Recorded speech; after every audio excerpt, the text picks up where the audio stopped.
Hey, welcome to Integrative Preparedness. I'm Steve Smith. It's been a bit. I know it's been a bit. I didn't realize how big a bit it's been until, God, say that 3 times fast, huh? Until I got a message yesterday from a subscriber saying that they thought, they hoped everything was okay. Well, I got real busy with one of the businesses, and then I came down with this junk that everybody around here's got. It's not the flu, although there's been a lot of people around here with flu, but I didn't get it. And it's not that big bad stuff from across the world. It's just some kind of upper respiratory junk that kind of got me down for a little bit, but with plenty of elderberry syrup and bourbon and sleep and stuff like that, I pretty much got it whipped.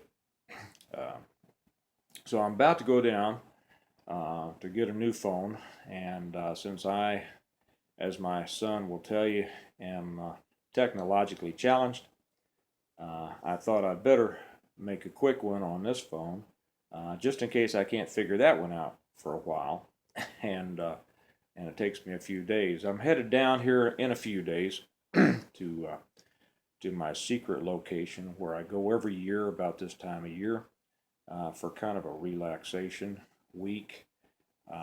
Not going to be doing much of anything except sitting by the fire and sitting with my feet up and looking out at the mountains. We go down to a place down in the Ozarks. It's close to the Missouri or Arkansas line. Been going down there for years. Actually, I've been going down to the area since I was about 5. It's kind of been our family destination, and it's got some things down there that well, I won't really get into that right now. But anyway, I'm headed down there in a few days, and going to try to attack this long list. Even though I haven't been putting out any videos here for a week or two, I have been writing a list of the things that have occurred to me that I want to put out. So I'll try to start chipping away at those. That's about all I intend to do down there while the kids go out and have a good time, is write and make a few videos and fall asleep on the couch. So anyway, that's thank you for the one who asked. I hoped everything was okay or everything's great. So I'll whip this one out now. What I wanted to talk about today, excuse me, I've still got a little bit of that, are times of plenty. Are you making the best use of these times of plenty? Because these are the times of plenty. Things are good. Things are good. Now, some people might, disagree with that. That's probably the topic of a whole different video. Because if you don't think that times are good now, I don't know what you might think good times are, and that usually has to do with mindset, and we're probably going to get into that a little bit in this one too, and definitely in another one. Somebody asked me on a comment, and here again I have to apologize that I haven't gotten back with an answer on that. I was feeling real down for a while, not down mentally, just sick, just I don't want to do anything, right? But they asked me my opinion, and I think it was in response to one that I did on preparedness and investing. They asked me what I thought about gold. I'll do that in a separate video along with some other further thoughts on investing. Anyway, back to this. We are in times of plenty. And how well people do in times that are not good depends a great deal, probably entirely. Yeah, okay, I'll back off on that. A great deal on how they do during times of plenty. Um, I've talked to some people. I saw somebody. It was on another channel. I don't remember who it was. It is not one that I regularly watch, so that's why I don't remember. But they mentioned how preparedness, the preparedness business, shall we say, has kind of taken a downturn in the last few years, and I don't know if that's true. My business is not, but maybe it has, and I certainly see it in in some people who say that you can tell that they're not as focused, they're not as energized on preparing as they were before. And I think a lot of that has to do with the political atmosphere, and those people's political preferences, that they don't feel as under the gun as they used to get things done and get them done in a hurry. The economy has picked up well, and we don't see threats, or at least we don't have a tendency to perceive threats against our liberties, with the exception, well, there are plenty of threats against our liberties, is what we've seen in Virginia and other places, Arizona now.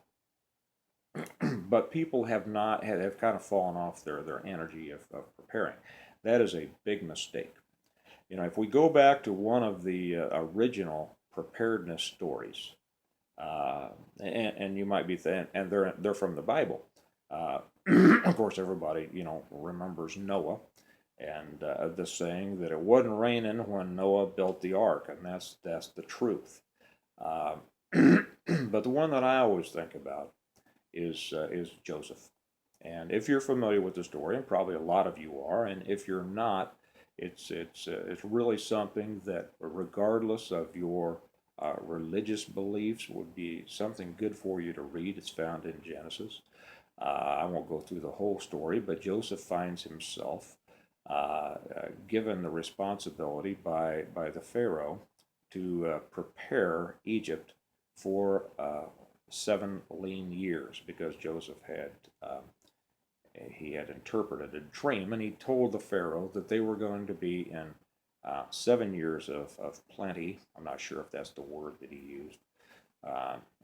If I wanted to sound real intelligent, I would have checked the story in the Bible first so that I could come off sounding, But it was 7 years of plenty. And then there was going to be 7 years of lean times, or famine. And so the Pharaoh put him in charge of getting ready for that. And what Joseph did was he saved. Most people will say, well, I wonder what he saved. And most people, if you ask them, they'll probably say 10%. And if you think about it, if you say, well, 10% of all the grain and all the produce of Egypt, and what he did was bring it into the storehouses. But he didn't save 10%, because if you think about it, if you're going to go through 7 years and you've only saved 10% of your excess in 7 years, you might be hurting a little bit, right? Okay, or not even of the excess, but 10% of what you produce. He said save a fifth. Now, a fifth is far beyond what most people would think about setting aside. But he did that, and so for 7 years, he had a fifth of all of the grain produced in Egypt saved in the cities, and this isn't meant to be a city versus country thing here. It was just easy for distribution when it was needed, and the story says that they saved so much that he even at one point stopped counting how much there was, because there was too much to keep track of, which is a very good lesson here. Because a lot of people have asked the question, well, how much is enough? How much did I save? How much did I stock? Well, Joseph kept on stocking because he knew what was coming. He kept on stocking until there was too much for him to keep track of. Now, so when the years of famine did come, they had plenty. Egypt not only had plenty for itself, but it was able to sell grain to other places that were starving. And guess what's the result of that is? The result of that is increased wealth. In our day, people have a tendency not to prepare like that, even when we're not talking about so-called preparedness. Now, I tell you who does, and that is people who are well off. Rich people do prepare. The difference between people who are well off and people who are not, who are always seem to be struggling, is not money. It's mindset. It's how they get it, and it's how they keep it, and it's how they use it, it's how they invest it, as opposed to how those who are not well off spend it. Okay, and I've talked before about the difference between spending and investing, but I don't think I'll go down that rabbit hole right now. Excuse me. If you have slacked off a little bit and started to relax during these good times, you're making a big mistake. These are the times to increase your preparedness efforts, because bad times are going to come. How do I know that bad times are going to come? Because bad times always come. You know that. It's the history of the world has been ebbs and flows, just like the monetary system, just like inflation, deflation. It comes and it goes. Bad times, good times. And the people who don't make the best of the good times seem to have a problem in the bad times. You know, when times are going well, people who have money and people who do well, they don't change the way that they live a lot. They live pretty much just the same way, but they do stock away more and more and more. You know, rich people are the ultimate preppers, and they prep with money, and they prep with property, and they prep with the things that they have. And so when times are hard, they don't get hit with it. When people who are always struggling with money, and I'm thinking of a person that I know right now, not someone that I know, it's an acquaintance, but it's just a recurring story of so many people that when times are good, or they get a big tax return or something like that, they tend to celebrate with the money. Okay, we're going to Disneyland, we're going to take a trip, we're going to do this, and the money just goes, because they don't have a long-term view of bettering their lives. They have this view that they've always struggled, they're always going to struggle, and when something comes their way, they're going to live high on the hog for a very short time, and hopefully live on the memory of that when times are bad again, and they're wondering how they're going to keep their house or their car from being repossessed, and you know, whatever, and make their medical bills and all of these things. And then they go through that low, and then the next time something comes around, they don't remember that gosh, maybe they ought to put something back, or maybe they ought to use that money to build a way to build more wealth. No, they're just going to take another trip, or they're going to buy another car, or they're going to go out to eat all the time, or something like that, because that's the way they think. This is the good time, and I think that it's easy for everyone to kind of relax and say, okay, well, you know, the wolf is not at the door right now. We don't have to make those efforts, take preparations against that wolf when he does come, because it's not real in our minds right now. Well, the wolf is coming. You know, the wolf is going to come. The wolf always comes, and if you're ready for the wolf, it's not going to change your life.